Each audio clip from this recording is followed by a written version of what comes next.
What is up, everyone? Today we have a steel BR800X. Of course we do, because that's all that happens here. And the recoil is not retracting. What I've done so far is I've taken out the 3 bolts that hold it in place. It's a it says T27, but I have a feeling it might be a T25. I could just put in the wrong order. But it just slides right off, and we have actual mechanism here. So this is a interesting problem. Usually this is just a maintenance issue. Sometimes it could be a replacement, but just in case, we're going to take a look at it. If yours is, when you take it off, it doesn't retract one bit, like the spring is not engaged, you have a different problem. I have a video on that, check that one out. But if it is retracting, like as soon as I took this off, it's slowly retracted, maybe the course of like 3 minutes. When I took it off, got the camera ready, got a drink of water, went to use the restroom, came back, and it was like this.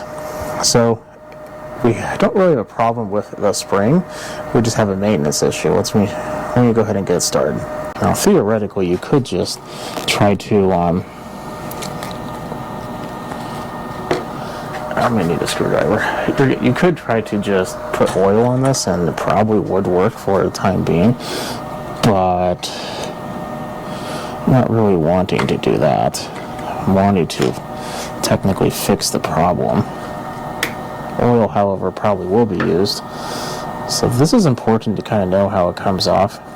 With me facing it, I'm facing this little area, and I'm also facing the side without the recoil string. If you put this on upside down, you're not going to have the right outcome. Now, let's go ahead and put this down on the right side. At this point in time, we do want to look at everything in here and make sure there's nothing weird. Does not appear to be, so we should be ready to go. We're going to take these off. Oh yeah, these are pretty sticky.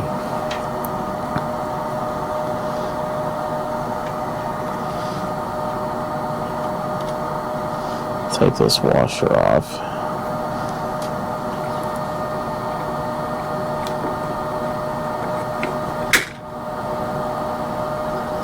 That shouldn't really be that difficult to come off, which is part of our problem.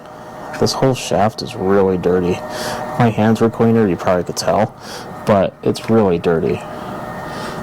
Now, we do have a spring here. If for any reason we did have a spring problem, this is the spring you need. See if I can read the numbers. It's 42821950300A. But if you look in here, the little catch for the spring is right there. No issues. I'm going to get a paper towel. Took a shop rag, put a little carb cleaner on it. It's going to fold it over so the majority of the cleaner is right there. And we're just going to clean it.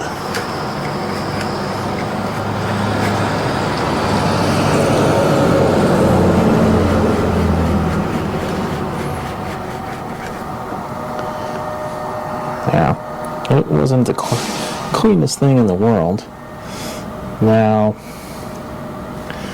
part of the problem could also be the spring, but I'm not going to assume that is the problem. It could also just be very dirty. But in this case, I am going to put a little oil in it.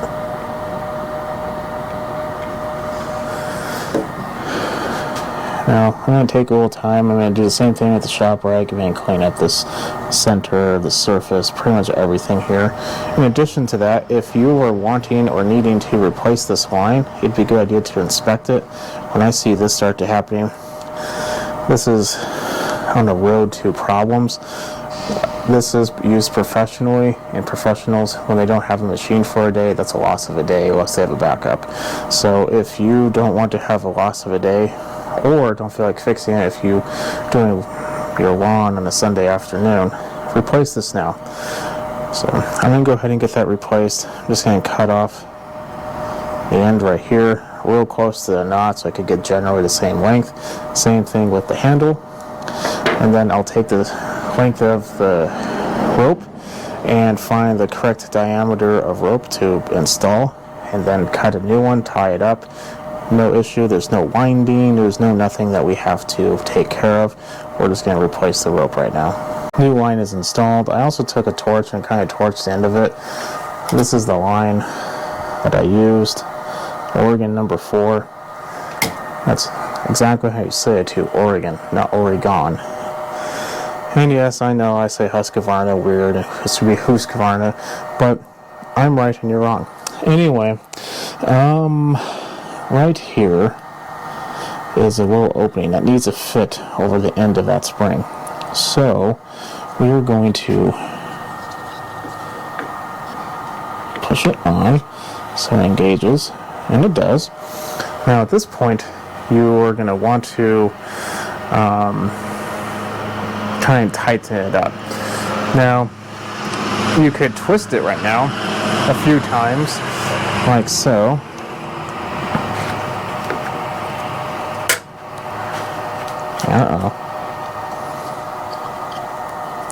You might be having the problem I didn't want to have right now.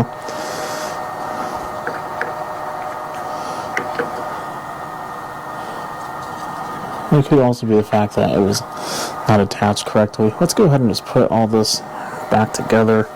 I forgot to clean the little dogs. Apparently you have to push record in order for something to be recorded, but you didn't miss much. I was explaining. I realized I was twisting it the wrong way. If you twist it the wrong way, that little piece on the bottom, one has a latch, one is kind of round, or not latch, like an angled piece, other one's just round, so it's not going to catch, and it's going to do what we did. So basically what I did is I twist this with the line completely out, and then I straightened out, let it go, and now when we're done, we have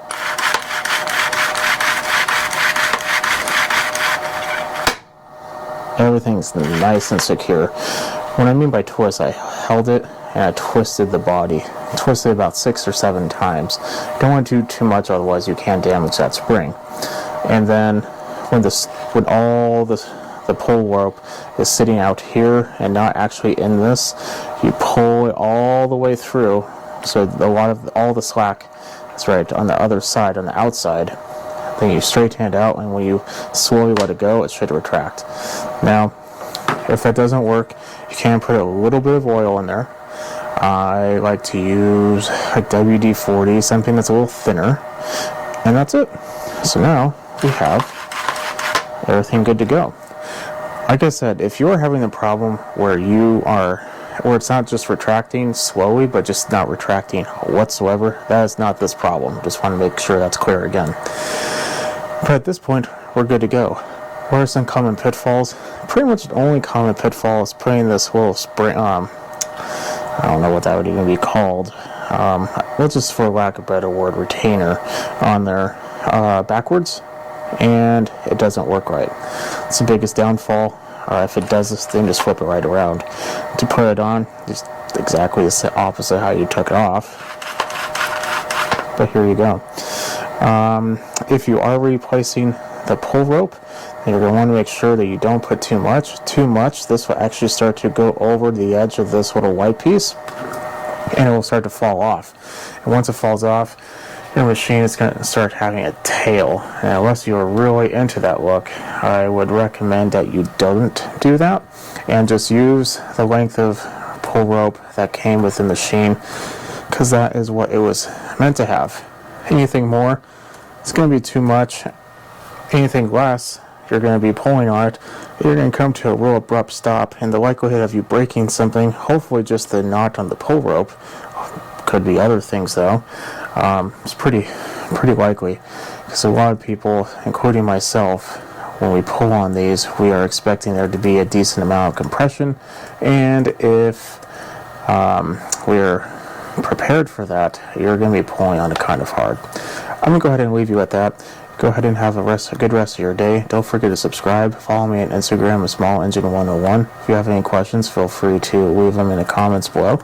If not, I'll catch you on the next video. You have a good rest of your day.